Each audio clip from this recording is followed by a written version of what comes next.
रूस और यूक्रेन के बीच जारी जंग को लगभग 2 महीने हो चुके हैं। इस जंग का अंत कब होगा, अभी ऐसी कोई तस्वीर दिखाई नहीं देती।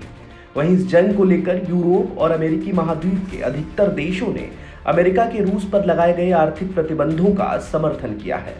इस बीच पूर्व प्रधानमंत्री मनमोहन सिंह ने रूस पर लगे प्रतिबंध, रूस यूक्रेन के बीच जंग से जन्मे संकट और रूस चीन पर निर्भरता कम करने के पश्चिमी देशों के विचार को भारत के लिए एक अवसर बताया है। उन्होंने इस अवसर को व्यापार में विस्तार के लिए स्पेस बताया है। वहीं अगर रूस यूक्रेन युद्ध को लेकर भारत के स्टैंड की बात करें तो भारत का स्टैंड अभी तक न्यूट्रल रहा है। लेकिन यूक्रेन पर हमले के बाद जहां पूरी दुनिया रूस के खिलाफ खड़ी है, तो वहीं भारत अपने पुराने दोस्त रूस के साथ खड़ा नजर आ रहा है। इसको इस बात से समझा जा सकता है कि रूस के रक्षा मंत्री ने भारतीय विदेश नीति की जमकर तारीफ की थी। उन्होंने विदेश मंत्री एस जयशंकर को सच्चा देशभक्त भी बताया था। इसके अलावा रूस के विदेश मंत्रालय के प्रवक्ता अरिंगम बागची ने भी एक बयान जारी कर कहा था कि नई दिल्ली और मॉस्को मौजूदा हालात में पेमेंट का कौन सा तरीका अपनाया जाए, इसका हल निकालने में जुटे हुए हैं। यूक्रेन पर रूस के हमले, अमेरिका के रूस पर आर्थिक प्रतिबंध और भारत का ऑफिशियली न्यूट्रल स्टैंड, इन सब के बीच अब पूर्व प्रधानमंत्री मनमोहन सिंह ने एक लेख लिखा है।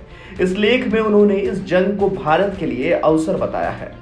पूर्व पीएम ने अपने लेख में लिखा है कि रूस यूक्रेन के बीच जारी जंग भारत के लिए व्यापार विस्तार का एक अच्छा अवसर है, लेकिन भारत के लिए अपने घरेलू सामाजिक संतुलन को बनाए रखना भी अनिवार्य है।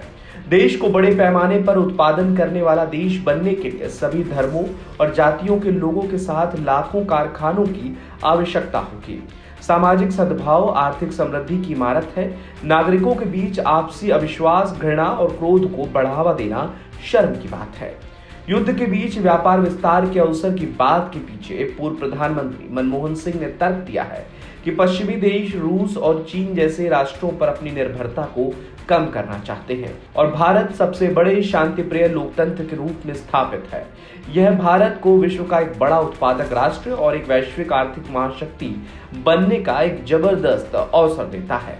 रूस यूक्रेन के बीच जारी संघर्ष के दरमियान बेहतर रणनीति के तहत भारत की वैश्विक आर्थिक ताकत को मजबूत करके भारत के आर्थिक इतिहास में एक महत्वपूर्ण मोड़ लाया जा सकता है।